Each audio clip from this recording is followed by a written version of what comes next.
Yeah.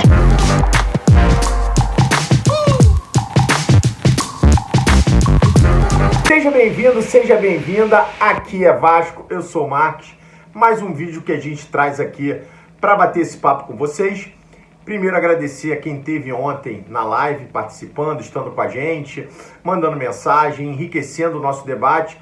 Esse é sempre o nosso propósito, né? De estar vindo aqui, conversando com vocês, batendo esse papo com vocês.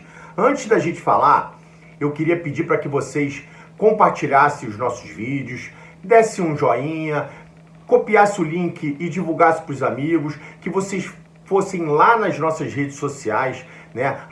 @SerVascoOficial, o mesmo O do Ser Vasco é o O do Oficial. Então segue a gente, também divulgue para os amigos, que esse nosso crescimento é o mais importante, é o que gratifica a gente. Bom, trazendo aqui o tema de hoje, a gente chegou a falar isso na live com vocês ontem, mas assim, achei importante trazer um pouco dessa análise, né? A gente tem lido aí de que só 2 times historicamente já saíram da zona de rebaixamento, se livraram do rebaixamento com esses pontos, a essa altura do campeonato, né, com 17 pontos. Enfim, eu trouxe aqui uma análise para vocês um pouco mais apurada sobre os jogos que vão acontecer em setembro e como é possível, sim, a gente sair da zona já nesse período de setembro, nas 4 próximas rodadas, né? Lembrando que o Vasco tem nas 4 próximas rodadas o Fluminense no sábado em casa, né, que é um jogo neutro, mas é um jogo em casa, não deixa de ser porque o mando é do Vasco. O jogo contra o Curitiba também em São Januário, que aliás a gente deve ter novidade, me parece que vai ter uma reunião amanhã às 11 horas e que dela deve sair a liberação de São Januário, a gente torce para isso. Então a gente tem o jogo contra o Curitiba, o próximo jogo, depois a gente tem 2 jogos fora, contra o América Mineiro e contra o Santos. Então nós temos 4 jogos, né? Os demais times que o Vasco concorre diretamente, né, nessa zona da degola, né, a gente tem hoje Goiás com 25 pontos, Bahia com 22, Santos com 21 e vem o Vasco com 17. Tem o América Mineiro com 16 e o Curitiba com 14, que eu não vou trazer o caso, porque como a gente espera também de uma performance boa do Vasco, a gente considera que esses 2 times que estão atrás não alcançariam. Então eu vou focar a análise nos 3 times, Goiás, Bahia e Santos. E quando a gente olha o Goiás, talvez esse tenha a sequência mais dura, né? Vamos dizer assim, só tem pedrada. Então o Goiás pega o Palmeiras fora, o rival em casa, o Botafogo fora e pega o Bahia em casa. Ou seja, dos 4 próximos jogos do Goiás, eu projetei que eles ganhem 3 pontos, né? Já que Palmeiras, rival e Botafogo tem grande chance deles não pontuarem, talvez a chance deles trazerem os 3 pontos é contra o Bahia em casa, né? Ou seja, Goiás fazendo 3 pontos nesses 4 jogos. Para o Bahia pega o Curitiba fora, o Santos em casa, o rival fora e o Goiás também fora. Para o Bahia eu projetei 4 pontos, né? Que pode ser que eles ganhem do Curitiba, ali pontue alguma coisa. O Santos pode ser que eles ganhem. Nos demais jogos eu não acredito que eles pontuem. Mas, porém, mesmo eles surpreendendo, distribuir esses 4 pontos nesses 4 jogos.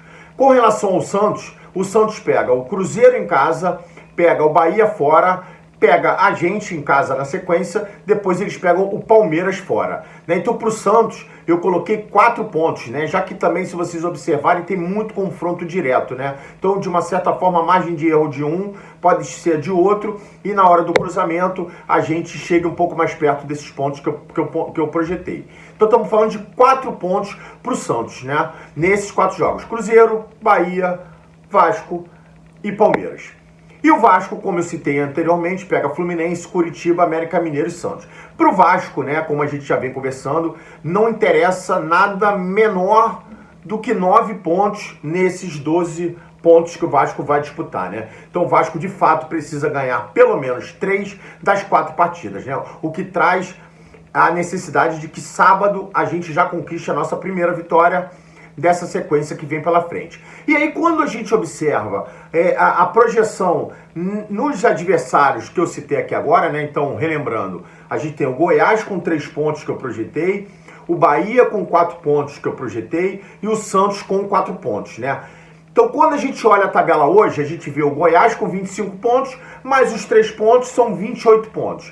A gente tem o Bahia com 22 pontos, mais os 4 pontos são 26 pontos. O Santos, que tem 21, mais os 4 pontos que a gente está projetando aqui, estamos falando de 25 pontos. E o Vasco, que tem 17 pontos, se o Vasco fizer os 9 pontos, que de fato é o que a gente precisa fazer, estamos falando do Vasco ter 26 pontos ao final desses 4 jogos, né? Então, ao final dos 4 jogos, nós teríamos, então, em 15º, Goiás com 28 pontos, nós teríamos o Vasco em 16º com 26 pontos, fora da zona da degola, e aí quando entra na zona de rebaixamento, a gente tem o Bahia com 26 pontos, o Santos com 25, o América Mineiro, que independente dos pontos que faça, não passaria o Vasco, brigaria com os outros ali, porém abaixo do Vasco, e o Curitiba, que completariam ali a zona de rebaixamento. Ou seja, é factível. É desafiador? É desafiador. Mas é bem factível. É claro que o grande esforço de toda essa projeção que a gente está fazendo aqui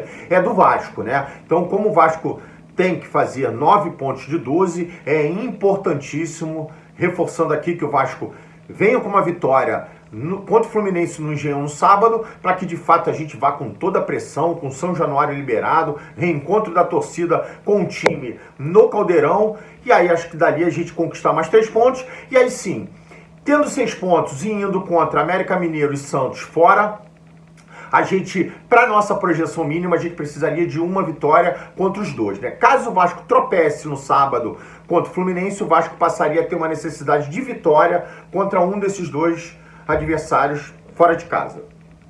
Então, ou seja, é factível sim, diferente de todos esses prognósticos que a gente tem lido, de que é difícil, o time que já tem essa pontuação, só 2, eu acho que é perfeitamente possível que a gente consiga sim já sair da zona da degola em setembro, tá? Eu quis trazer um pouco mais dessas análises, desses detalhes, para que você, vascaíno, saiba que o Vasco tá no caminho certo. Quando a gente soma isso com todo o crescimento de performance do Vasco, tanto individual quanto coletivo, o Ramon Dias tendo o time cada vez mais na mão, sem dúvida nenhuma, a gente enxerga como bem promissor esses 4 próximos jogos e que a gente termine setembro do jeito que a gente quer.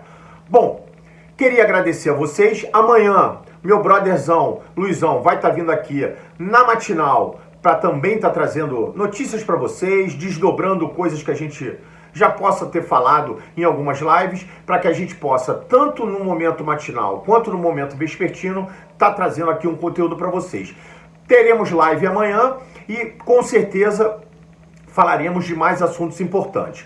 Bom, reforçando para vocês não deixarem de se inscrever lá nas nossas redes sociais, na @SerVascoOficial, o mesmo O do Ser Vasco é o O do Oficial. Não esqueçam de seguir a gente lá e aqui no YouTube compartilhar, dar o like e fazer com que a gente, cara, procure crescer cada vez mais. Amigos vascaínos, muito obrigado. Amanhã estamos de volta. Isso aqui é Vasco, porra!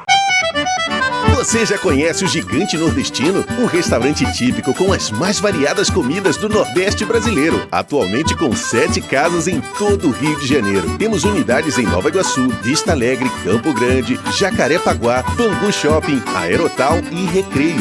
E em breve novas casas no Shopping Boulevard Vila Isabel e Shopping Nova América. Aqui você encontra itens para presentear, espaço para toda a família e música ao vivo todo dia. Confira a programação nas nossas redes sociais, @Gigante Nordestino, e faça a sua reserva pelo site gigantenordestino.com.br. Vem ser feliz no Gigante!